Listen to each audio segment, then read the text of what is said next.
All right, welcome everyone to the Addictstruth podcast.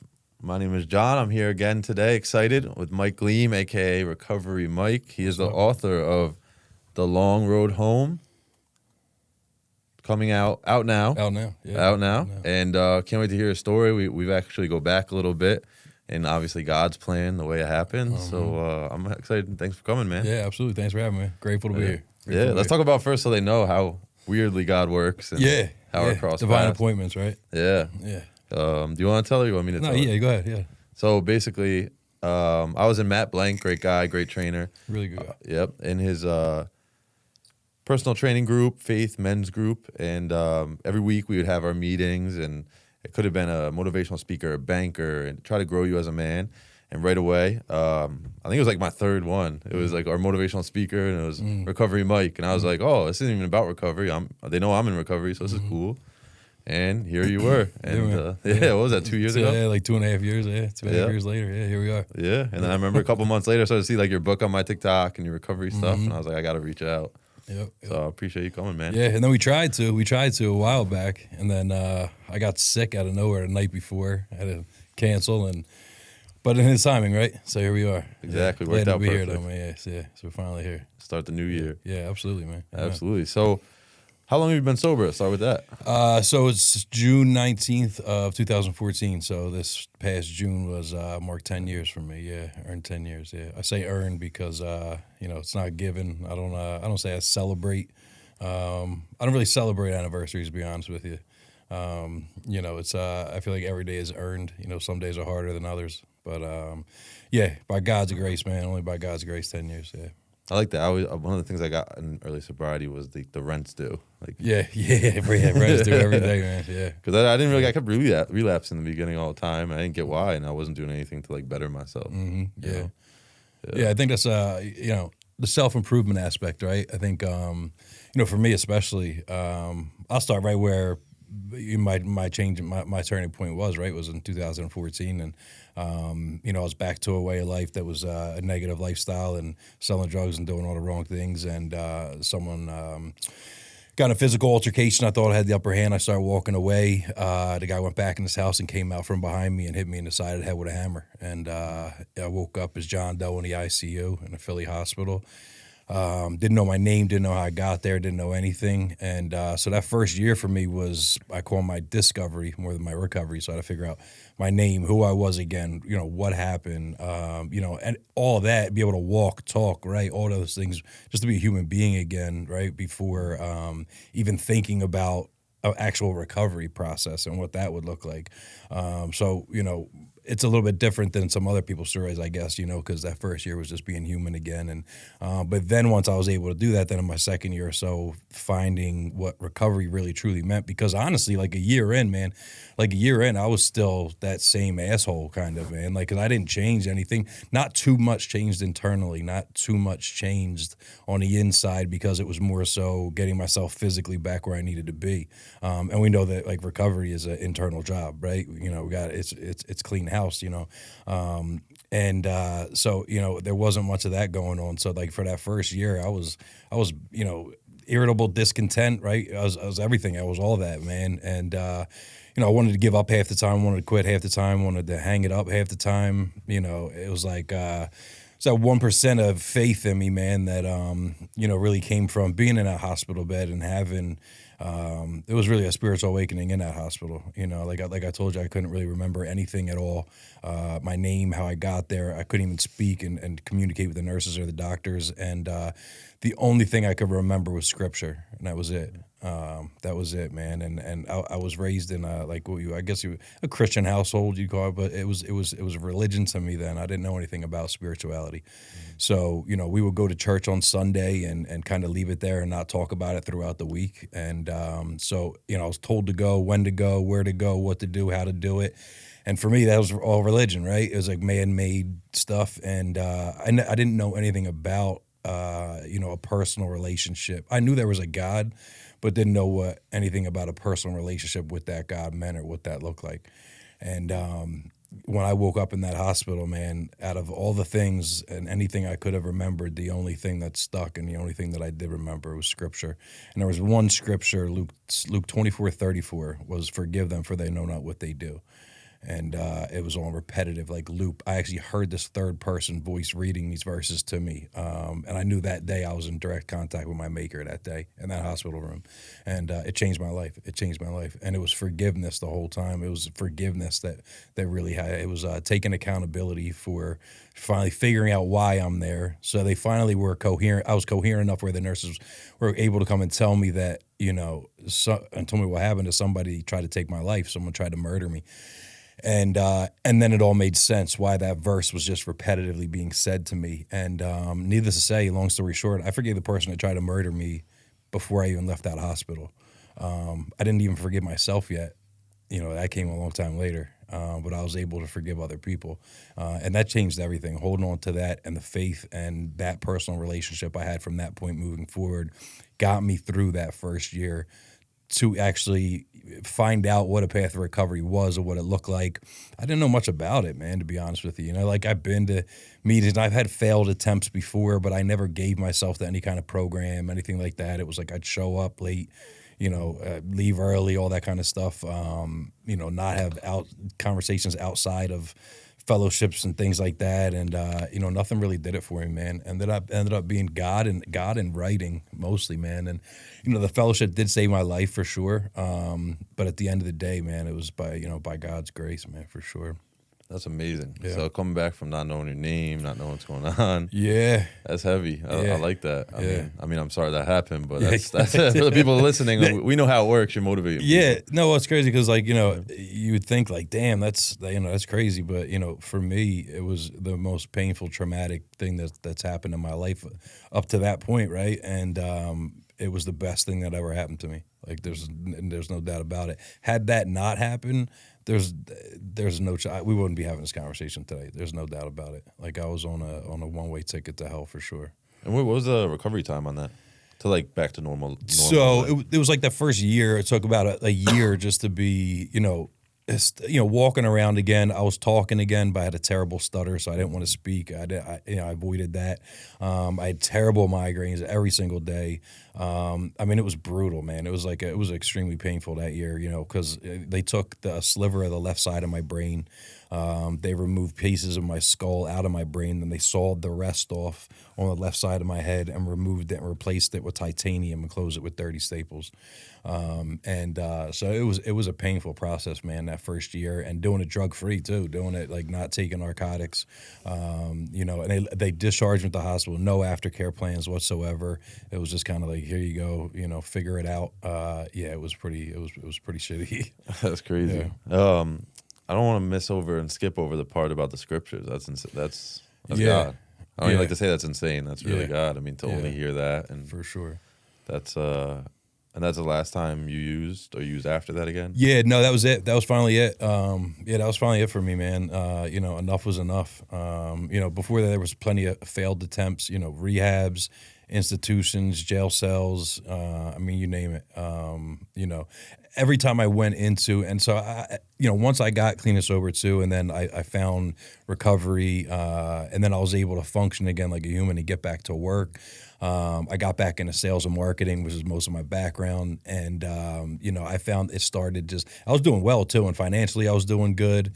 I ended up so a year later after the incident, I checked myself into a psych unit because I felt like mentally I still wasn't where I should have been.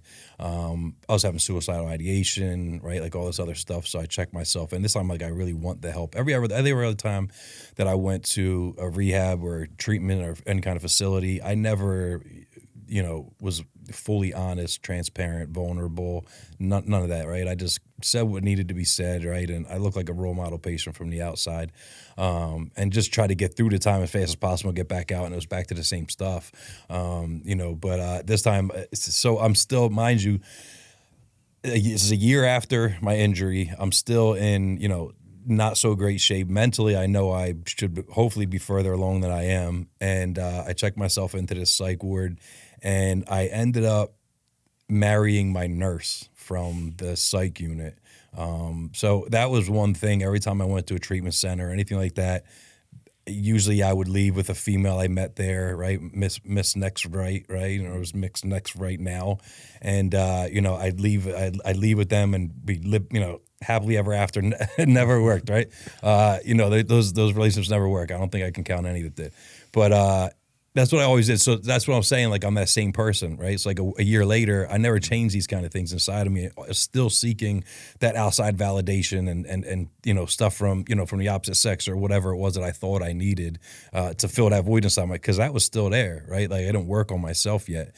And so it felt good, right? And this nurse was, hitting on me and kind of coming on me. And so, like, it felt good, and I took advantage of it, man. And it wasn't long before I was there for 3 months or so, left there and moved into her home. We ended up having a child together. He's 7 now. I'm still fighting for full custody with him, which is a crazy story that we don't even need to get into. But like, it just goes to show you, right? Like, it is an internal job. Just because there's not a drink or a drug in your life, right, and you're clean and sober, doesn't mean that you're in recovery by any means. Like, it's about that self-improvement and doing the internal work and, trying to figure out, who you are authentically and what you're here for, what your purpose is, what you're created to do. And I feel like we are all definitely created on purpose and for a purpose, and it's if you can find that purpose. But then it's like a crazy thing, because if you find that purpose and you figure out what that purpose is, it's like you can never go back. Once you know what you're here for, it's like you can't do anything else because you just don't feel right doing it. So, like, that's what I feel like now, and thank God I'm walking to my calling now, and I'm doing what I'm destined to do, I feel, and I can't see myself doing anything else. Yeah, I like that you preach that a lot, like the dry drunk aspect that people talk about. Like, you got to work on the inside, because I just had someone ask the other day on TikTok, what is dry drunk? And I think a lot of people talk about getting sober, but they don't really talk about what is getting sober. They hear 5 years, they hear 10 years, they hear 6 months, and they're like, oh, so you just stopped drinking. And it's like, oh gosh, if it was just that, this would be easy. Yeah. Like, that's all I had to do. And, that's a big thing with my stuff. So I can relate with you a lot on that. What was before we get into more of that, what did the beginning of using or drinking look like for you? Like, when you kind of know you had a problem? It started early, man, and just to retouch on what we talked about too. By the way, I did go through divorce also. I did forget to leave off with that, so it didn't work out, that relationship. So I ended up going through divorce. Which sucks too, by the way. Stayed sober through the divorce though. But it started early, man. 12, 13 years old. It was like, it's just. My anxiety was crazy, right? Like, my anxiety, not even just social anxiety. I could be sitting alone in my home, and the anxiety was just through the roof, like unmanageable, and just like severe depression.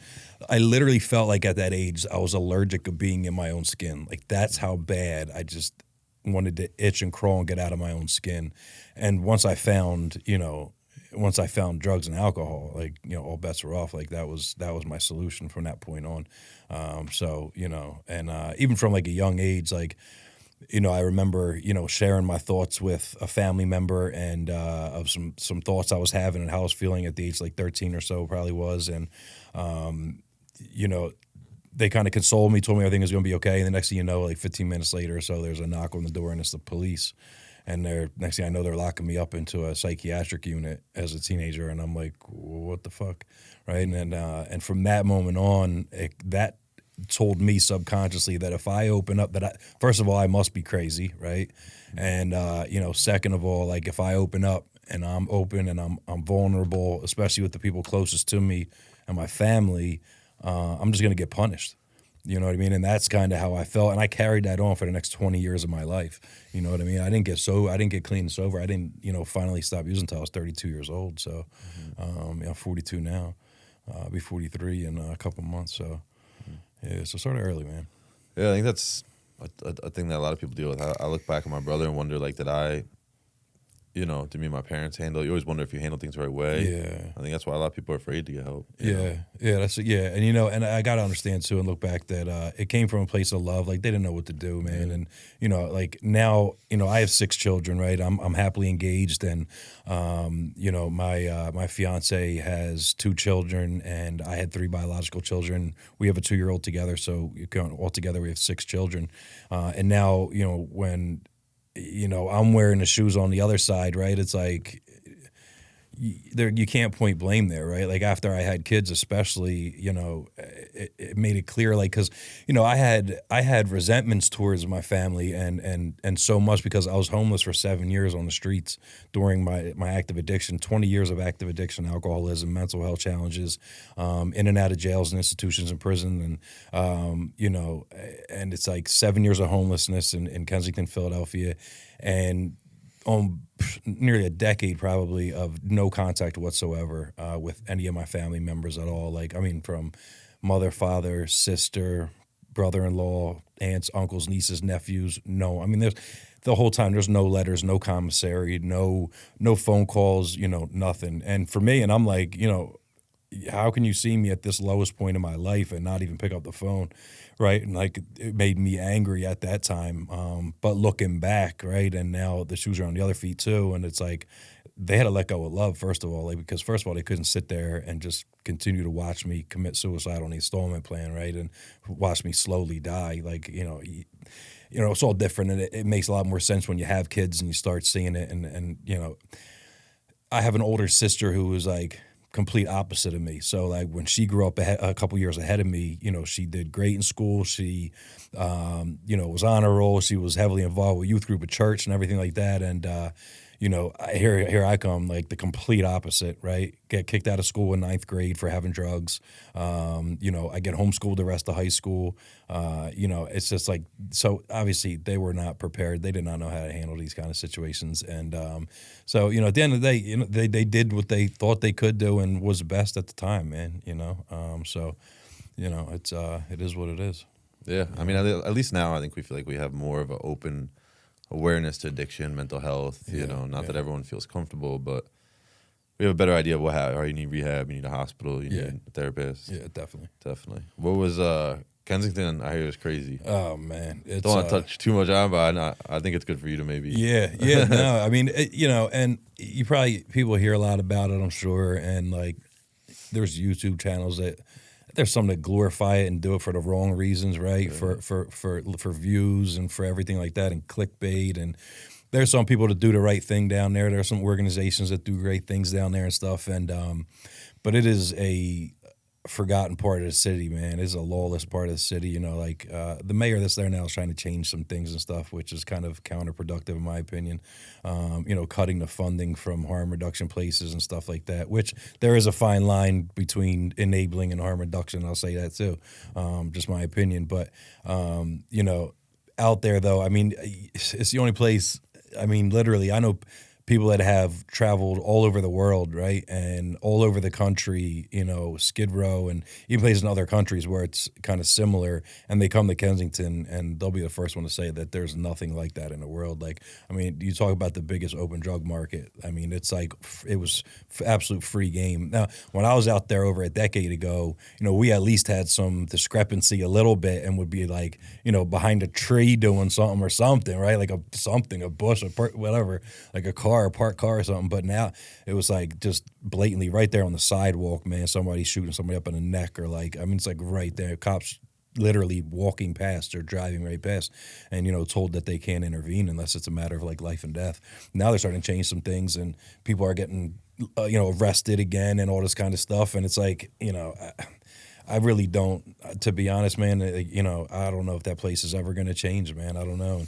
You know, my wife, my fiance and I started a nonprofit in 2022, I want to say it was, or later. And no, I'm sorry, 2021 probably, I think it was, Recovery Army Outreach. And we used to go down and take down, you know, do outreaches and bags full of toiletries and clothing. And we brought barbers down and did free haircuts and stuff like that and helped give back to the community. And we did that on like a monthly basis for a while. But then it got really to the point where it was just dangerous for even people coming out doing outreach, were becoming targeted and stuff like that. And me as kind of the owner of the nonprofit, we were 501c3, which we still have, and we'd like to get back to work with that. But if I brought somebody down there that didn't make it back, right, like I don't think I could. I don't know if I'd be able to sleep with that, right, and be able to live with myself. And I had no problem going down there, right, and I have no problem.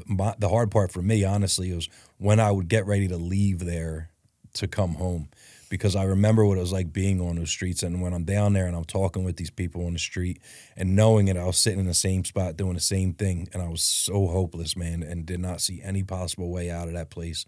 And you know, I was able to from there get it back in my vehicle and drive home, right, into a air conditioned or heated home, especially in the winter and stuff, like into a heated home, right, and like lay on my bed and go to sleep. And like it's like. What's it called?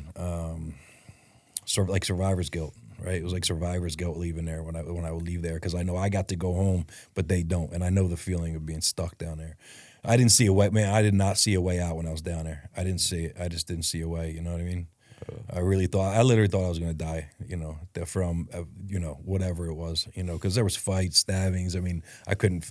You could barely feed yourself. I mean, it was like do or die. It was rough, man. It was looking back now, man. I'm not even kidding. Look, I'm too soft for that now. I'm not even kidding. Like, dude, I can look back at it now. I'm not even kidding. 10 years later, I could look back. I wouldn't last a week, dude. I wouldn't last a week out there. And I think to myself, I'm like 7 years, bro. Like every winter, every summer. Like, dude, I don't know how the hell I made it. Yeah, when you said that, I was like, damn, that's to think about how many people, if ever, other than you, have made it from 7 years. Yeah. I haven't met someone yet. I know some people from down there. Mm-hmm. Maybe a couple of years, but like almost a decade there to where you're at today is insane. Yeah. You know? And I can relate. I said to my ex all the time, like, I'm just soft now. Like when you go through all that, like don't bring me to the hood. Don't bring. She's like, why are you so worried about that? I'm like, don't worry. Like I've been man enough to step in it. I don't want to step in that ring again. Yeah, like it's not. There's no more like man coins I want or anything. Keep it away from me. You know, it's funny that other people glorify that. Like you said, like those YouTube pages. They do, man. They do. They really do. And you know what? Like I was thinking about not long ago. And like we do want to start going back down, right? I have a 501c3 nonprofit. Like. You know, we can go back down there and do some things. I'd like to. You know, I have no problem doing it. Yeah, it's like, and part of me wants to kind of, you know, bring more awareness to it, right? And maybe, you know, start doing some interviews and things like that in the right way, because I honestly, it's cringy for me, man, when I watch YouTube, when I see it pop up and I see some of these channels out there that, are really just, they're not glorifying it, but they're making money from it. Like, you know what I mean? Off everybody else's pain and suffering out there. You know what I mean? And like, you know, that's something that I just, you know, and I saw it firsthand when I was out there, people doing it, right? And I was one of the people they were filming and stuff, you know? So it's like, you know, I would like to go back down there and bring some real awareness in a positive light. You know what I mean? Yeah, because it clicked something in me. There's a video I saw one time, and it was a guy. It was like a stitched video on TikTok, and it was a guy tweaking out, and then someone stitched it. And I did this too one time, but this, I think, girl did it, and it went viral. And she was like, "That's someone's son." You know? Exactly. And I think that's what's sad is that, you know, no shit. We all look at it and be like, "Damn, that looks rough." Yeah. But to like make a video of someone, you know, that I think we're doing better as a society slowly to understand that. Yeah. Not fully, because there's still those videos. Yeah. But yeah, I think some progress. Takes what we do to get that out to people. Yeah, exactly. Like, and that's the thing, right? And that's why, like, I think it's so important for people to recover out loud, man. Like, you know, I don't think it's a time to be anonymous anymore, man. Like, I have the utmost respect with all the fellowships, right? But I refuse to be anonymous, right? And I have been for many years now. And if there's anything I can do or say to help someone or help someone's family or loved one or whatever it is, then I'm going to do it, right? You know, what I went through was not for nothing. What I went through was for a reason. And, you know, now that all that pain now serves a purpose, I'm going to use it, right? And I'll use it in any way possible. So I think, you know, we need to stop being anonymous. I can respect the fact that it has to do with like your occupation, something like that, where, you know, there's things that involve where you really can't, but otherwise we have to talk about our success stories. We have to talk about, you know, I remember Jelly Roll did he addressed Congress not long ago. I saw a video, right? And he was talking about, you know, how much media attention there would be if you know, the amount of people that die from an overdose, opioid-induced overdose, you know, every single day would be enough to fill like a 737 airliner. And if that crashed every day, how much media attention that would get, right? Now, there's a lot of people recovering also, so you would hear a lot about that. But if we spoke up as success stories just as much, right, that's what we need to do, is start bringing more awareness, right? Like no one talks about the planes that land safely. You know what I mean? He talks about, you know, a 737 crashing and that many people dying, but nobody speaks about the ones that land safely. And that's what we're doing today, right? Like, this is what we need to do more of. We need to get more people out, and more people need to come out and talk about it, and talk about what they've overcome. You know, and that's really what it comes down to, because it's one addict or an alcoholic helping another one is without parallel. There's no better help in the world for an addict or alcoholic to get help than from another one, period. Yeah. End of story. Like, that's it. You can't even debate that. Anybody can debate that till their face turns blue with me, and it is what it is. Yeah. I remember that was the one thing for me that, like, in AA, I mean, I got sober through the 12 steps. I practiced 12 steps, but right away, you know, when I got that, like, all right, if you're a doctor or senator, maybe you don't want. But real quickly, I was like, well, this is like counterintuitive, and I still like you, like, obviously, I'm not anonymous with the program. You know, I don't identify which one for the respect of media and press. But I was like, I'm not going to be anonymous about my sobriety, because it's telling me, like you said, one alcoholic has to help another addict and addict.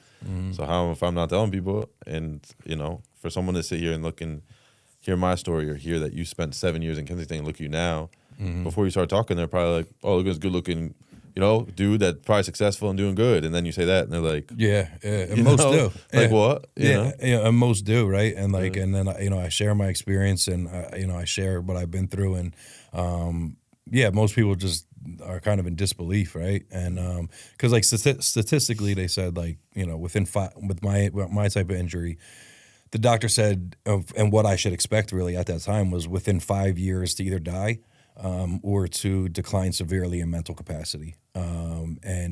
You know, even that year later, when I went and checked myself into to the psych ward, you know, they tested me once every month for those 3 months, and came back each time and told me that I was mentally incapable. Basically told me I was mentally retarded 3 different times. So from that point to where I'm at now, man, it was hard work and God's grace, man. There's no question about it. But yeah, you know, the other thing I kind of struggle with too is like the verbiage that we use these days, because first of all, like, you know, I can't even sit here. I'm not going to sit here and introduce myself and say, hey, I'm Mike, I'm an alcoholic, or hey, I'm Mike, I'm an addict. Like, I refuse to do that. Like, I don't speak to myself that way, right? There's a whole power. Words are powerful, right? And power and death or life and death comes from the power of the tongue, man. And, you know, and I choose my words kind of wisely, especially the ones I say about myself and the ones I say verbally, and especially the ones that follow the words I am, and how powerful they really are. So if I'm going to sit here and say that I'm Mike and I'm an alcoholic, then I'm reaffirming to myself and my subconscious that I'm still that person I was over 10 years ago. Like, I'm not, right? Like, so if I were to say that, then this bottle of juice right here would be vodka in there. It wouldn't be juice, right? You know, and I refuse to do that. So, you know, that's the other thing. You know, like, we're no longer. It's not about. You know, I forget what I was going to say about it, but we have to change the verbiage, man. We have to change from, you know, it's that way, and like I said, it's nothing against fellowships, anything like that, and it can be a personal thing. Like, I had to do that in the beginning. Like, I had to tell myself that, to acknowledge it and accept it, because if I can't accept that, then I can't accept the fact that I have a problem, and then know what the problem is to be able to find a solution for my problem. So I had to do that. But once I found the solution to my problem, then I'm not that person anymore. You know what I mean? So I'm not an alcoholic anymore, right? And we can recover. And, you know, I will say that we can recover. And, you know, even books do say that, you know what I mean? So there's people that will argue, you know, that can debate that all day, you know, recovering, recovered, you know, all that kind of stuff. You know, I truly feel like, he who sets free, sets free indeed, man. And, I've been freed from the bondage of addiction and alcoholism, and I'm no longer an addict. I'm no longer an alcoholic. And that's how I choose. I'm a child of God, man. That's it. That's how I choose to be seen, man. I identify in Christ. Yeah, I like that. I like that a lot. Because that's weird for me now, coming up 6 years. It's like sometimes it's weird being like, I've just recently caught and stopped saying that because I needed it, like you said, the first 6 months. Yeah. I think it was good to remind myself because like you forget, you think you're cured, you go drink, Right, and you mess up. right. But now it's like it's weird being like successful, grown, doing the right thing, sober, not, and being like I'm alcoholic. Exactly. So I agree with that totally. Yeah, it's like just counterproductive. It doesn't make sense to me. Negative self-talk. Like, and there are people I can see that they have to do that for a long time to remind themselves every day. You know what I mean?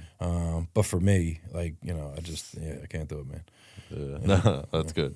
But let's talk about, so now that you've made it here, what, where was I want to start with, you do a lot, and we're going to touch on it all.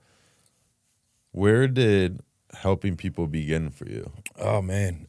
So honestly, my first taste, I should say, of like service was there was a time I was wanted in 5 different counties in southeastern Pennsylvania, and I finally got stopped, and they found my ID, they ran my name, I got booked, I got locked up, and then I transferred from jail to jail to county to county to county to county, all back to back, like 5 different counties, and that was like the next couple of years of my life, right? And I get out of there, I get discharged directly from jail to a recovery house back down in Philly and Frankfurt in my stomping grounds. And as soon as I walk in, I see the house manager smoking crack. And I'm like, you got to be kidding me, man. At this point, this is the longest time I've had clean in my life, right? But not working a program or anything like that.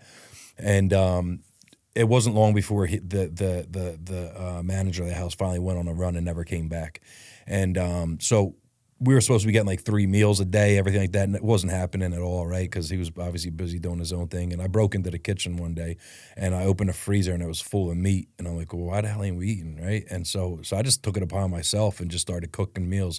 And I would make 3 meals for the whole house, the house full of guys. And this house was like bed bugs everywhere, right? It was just, run down. It was terrible, man. A terrible spot to stay. And but it was a roof over my head. It was better than literally situations I've been in before that anyway. So it really wasn't bad for me, right? And it was bearable. And so I started cooking, and that was my first taste of like service, was doing something for other men, right? And not expecting anything in return. And it felt good, man. And I did it for a while, and then I became the house manager at that house. And then I went to a step down house. And then I ended up not being able to pay my rent and got kicked out on the street. And then I was back on the street. And then that's when the incident happened, when I got in a fight with that person. And then that person tried to take my life that one night. Yeah. So it starts with the small things, the service to others, doing God's work. Yeah, and not long, after that, did the incident happen, and then it came forgiveness. So it was like service, forgiveness, and acceptance, and accountability for me, and like those were the game changers for me, and holding on to those, and it kind of led me to finally, then it got to a point, 4 or 5 years into my recovery where. I started sharing my story. I started sharing parts of my story and what I had overcome and things that I've been through and stuff, and it started helping a lot of people. And so I started doing it more. And that's when I kind of, went a little bit more full in on it. And I was already working in the treatment field, and I worked in the treatment field for 8 or 9 years, like all different departments and stuff, just to get an idea of how the whole field kind of runs and operates. And, and then that's when, I started getting speaking engagements and stuff like that. And then so now it's kind of, I'm all in on myself now. So I have my own business now. I've had it for a while, but now I'm full-time with myself and my business, Next Level Movement. So it's, so I do keynote speaking, speaking in rehabs and institutions. Self-development workshops. They could be like 2 or 3 hour workshops or 1 hour groups, those kind of things. And then I do individual coaching. So it's more like a faith-based life/recovery coaching. So I have individual clients for that. And then school community also. So my school community is just free to join. Anybody can join my free school community. So that's Next Level Academy. So it's school.com/nextlevelacademy, and it's free to join. Just click join, and you can join in there. And then there's a classroom in there. I have a bunch of curriculum in there. Everything is written by myself, the curriculum, the workbooks, those kind of things. And then we also have free weekly live coaching sessions also that anybody's welcome to join as well. So there's a lot of free resources out there also. And then also, I do that coaching and speaking and do the workshops also outside of that. Love it. The school stuff is cool. People get on it. That's a new thing. Yeah, it's just nowhere, man. I love it. It looks amazing. Yeah, definitely. If you're looking for a community, you're looking for guidance, faith, check it out. You let me peek at it at lunch before this, and I think that's going to be big. I think that's a big thing. I'm looking forward to letting it grow, man. And whoever is listening, I was recently on another podcast that's going to air soon too. But the first 100 people that come in there, and I just pretty much got it started up, a few weeks ago. So it's a small population right now, but the first 100 people that come in there are going to get a free coaching discovery call with myself also to see if we can come up with a good recovery plan that'll work for them. That's a little bit more faith-based too. So that's free also.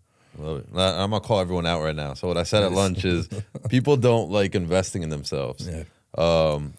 Talking about when I told a story about Matt Blank. So I was broke at the time. He gave me an opportunity. He was looking for someone, I think he gave a free month. And then it was a couple $100 a month. And I remember I was telling Mike that I didn't have the money at the time, but I was really growing. I was probably 6 months sober. You're on fire. You're like, I'm ready to become something. I felt that God touch.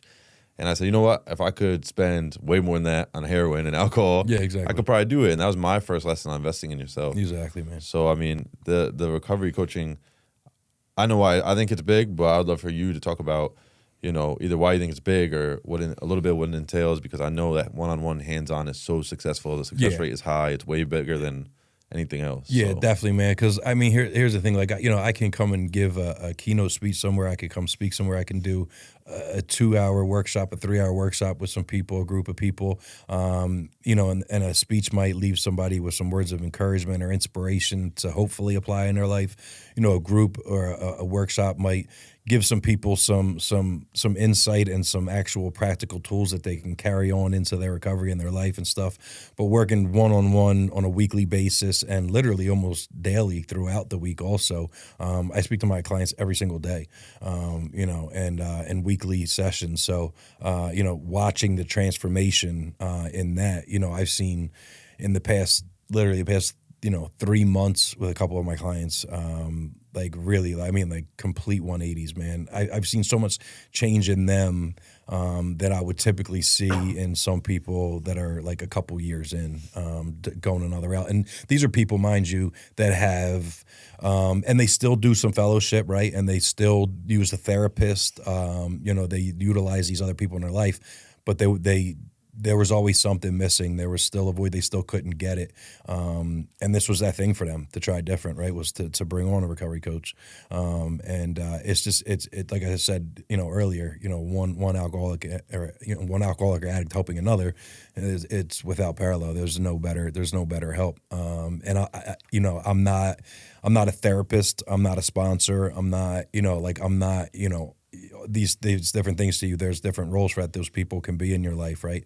I'm here to hold you accountable, and I'm here to meet you where you're at in your life, and then get to the core of who you actually are right now and who you're not as well. And then let's look at who you want to be, right? And let's focus on how we're going to get there. And then that's where I come into and help you kind of get you to where you hope to be. Once we identify kind of who you are, because a lot of people walk around blind and think they know who they are, but they really don't. No, I think that's huge. Yeah. I think it's big to say that a lot of people are nervous to reach out because they almost feel like they're going to bother the person, even though, one, it's our job, so we make money. Yeah, right. Two, most important thing is we could probably do something else and made money faster, easier, but we chose to do what we love to help people. Yeah, 100%. That it helps us. So don't ever feel like, you see Recovery Mike on there, you reach out, and, I could tell we're a lot alike, and I could see when it's a real one. And this dude, we talked about the trials we put ourselves through to get where we want to be today. Yeah. And he does it because he loves it. So don't hold back to reach out.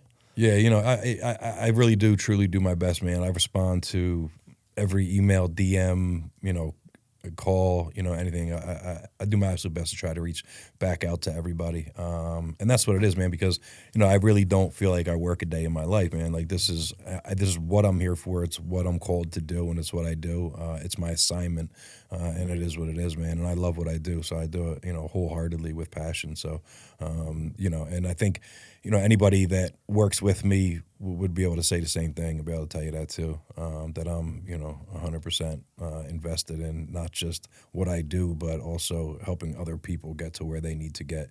And that's not just like, getting a title somewhere, getting anything like that. I'm talking about like mending relationships that have been broken for a decade, right? To, earning trust back and, your self-esteem, getting your courage back, like, all these kind of things, like not just, getting status or anything, like, make you actually feel like you love yourself again, from the I do work from the inside out with people, you know what I mean?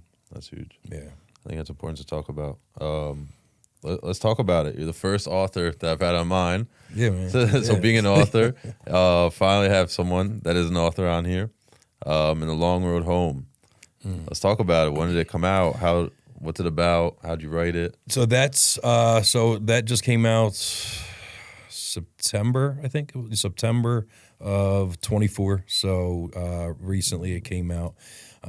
So that's pretty much, it's my testimony. So we touched on, a portion of it today. So that's kind of like a in-depth, raw, real kind of read about the whole thing, kind of my whole story and testimony, and much more in detail. But there's also, I wanted to make it so it's not just for someone who might be, suffering with addiction or someone in recovery, but also the loved ones of, maybe someone in recovery or someone that might be using, to give them a glimmer of hope.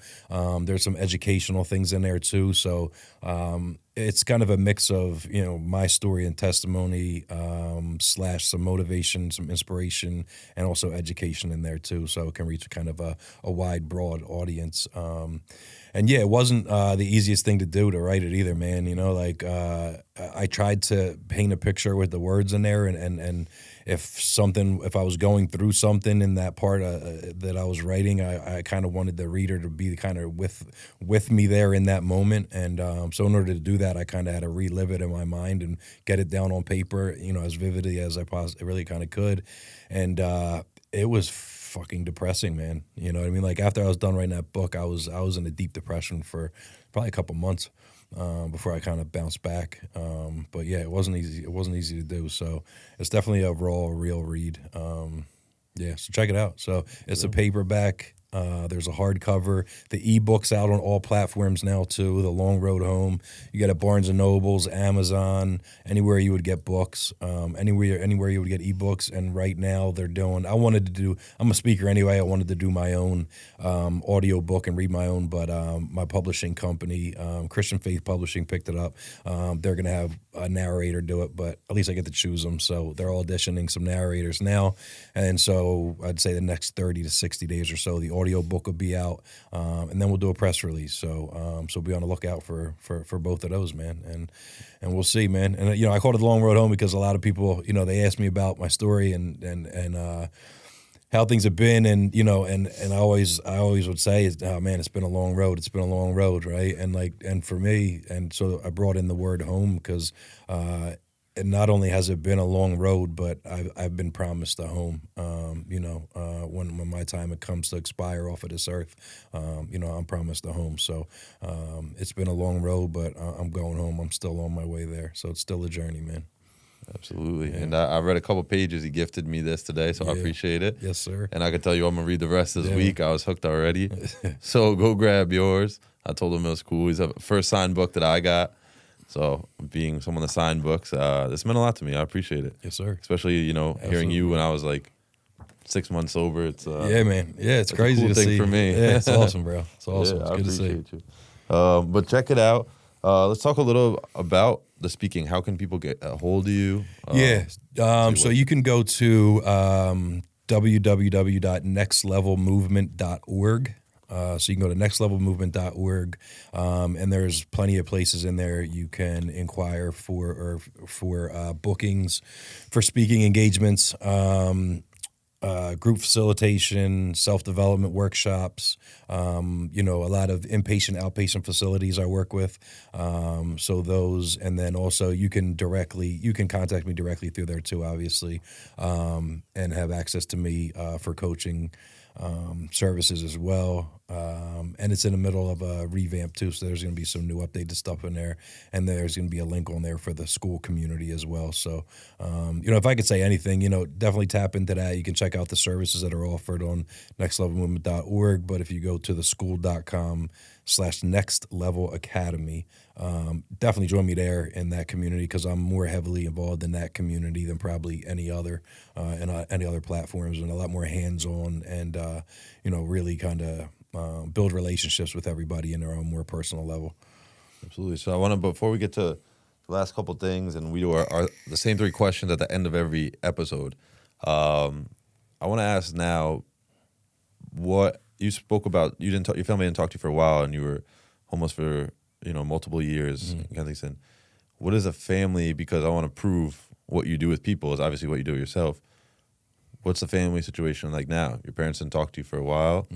Where is your relationship with them today? Good question. Yeah, you know, I didn't touch on that too. So yeah, like, you know, like I mentioned, there was many years in a row where there was no communication whatsoever, you know, with my family members. You know, I'm proud to say and grateful to say that today my relationships with all my family members are stronger than ever. You know, my children are in my life. You know, that missed many years, especially my older children missed a lot of time in my life, which I can't get back, right? I can just be there for them today. My mother and father, they live with my fiance and I and our children also in our home. So, you know, there's going to become a time when they need to be taken care of, and I can be that person now. Just so it goes to show you, really, no matter how far gone you think you may be, or how far gone that relationship you might think you have destroyed, there's always hope, man. There's always hope. You know, keep doing the right thing, man. And you know, it just takes time. You know, time takes time sometimes, and you know, wounds do heal. But you got to keep walking it out, right? You got to keep walking in the right direction. Just the next step in the right direction, and stop looking so far ahead, man, and worried about your next step, and stay in your lane. You know, so that's I mean, if that's not motivation and proof of the pudding in what you do, you know what I mean? Yeah, man. I don't know what would be. Yeah. From 10 years of not talking till they live with you. Yeah, I love to hear that. It works. Yeah, Exactly. It works, man. So I say, if you want that, it's that simple. Just look for the people that have it. Lastly, before we do the last 3 questions, you speak about faith a lot. Love that. I do a lot as well, and I would love to hear, because we talk so much about kind of the dry, drunk, and the personal development work it takes. What do you do day to day to keep that spiritual connection, that faith? So, yeah, for me, it's the constant communication, you know, constant communication throughout the day, you know, start the day with it, end the night with it, and then all throughout the day. Try to run all my thoughts, all my decision-making through him, man, honestly, right? I think, you know, me on my own, making my own decisions, not asking for discernment from him, and doing things my way just does not work. Like, you know, I've known that for quite some time now, right? So, you know, he's been guiding me, obviously, on the right path.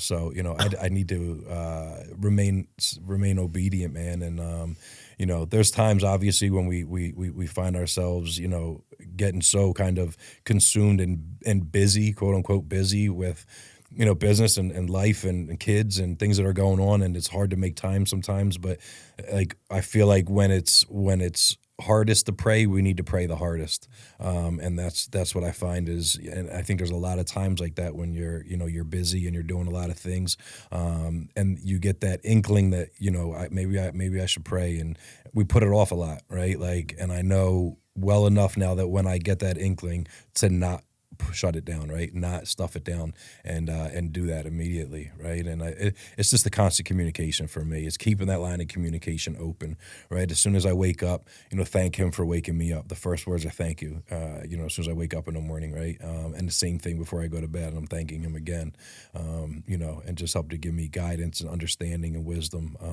and definitely discernment too, man. You know, discernment of the people that I come across and the things that I'll run into in the world that day. And I think especially getting yourself spiritually fit and grounded in the morning is so important, just because, you know, as humans and Americans, as we are as a culture right now, we rush and get so quick to get ready and run out the house and rush out the house to face the world, and we prepare ourselves from the outside and go out and get ready for to prepare ourselves to the world, and we don't take even 5 or 10 minutes to prepare ourselves for what the world's about to present to us, right? And then we get hit with an uppercut. Life throws a brick at us, and it's like we fall right off, right? And we fall down. It's like, it's you got to get grounded in the morning. You know what I mean? We got to take that extra time. If you got to get up 15 minutes early, get up 15 minutes earlier. You know what I mean? Like, it's just so counterproductive to rush. And like, these are the things that I talk to, like, the clients that I work with on stuff like this. It's like, all of them have a very structured morning routine. All of them have a very structured evening routine. Like,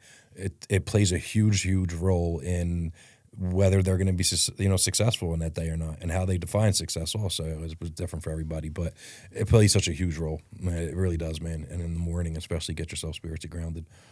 Two biggest things for me is the morning grounding and spiritual. Yeah. I'll be very vulnerable and say what I'm noticing now at like the 5-6 year mark is, in the beginning, I always say like, you're dumb or I'm dumb.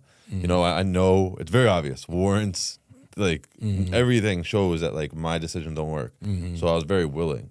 And I wonder if you relate to this, especially being ahead of me in sobriety time. Like, you told me to pray. I'll just, anything that came up, I pray on. Mm-hmm. God, show me the way. Mm-hmm. And everything went great. Yeah. And then like, year 2, 3, 4, I'm like, I kind of got this. Yeah. And then like, blessings start happening. Yeah. And then it's like, say a business thing spits me off. Instead of like, God, what do I do? Yeah. It's like, no, what do I do? I figure this out. Like, and you start like, and now thankfully through anxiety I've been dealing with and basically doing all that myself. Yeah. Recently, it's been my big thing where like I get back to just, okay, here's an issue. Like, sit back. Like, God, show me what you want to happen. Yeah. And that's the piece in it. Is that willingness? Yeah. And a lot of it, we don't really sit down and reflect on what's truly. We let a lot of things get to us and irritate us and frustrate us, get us angry, and whatever it is.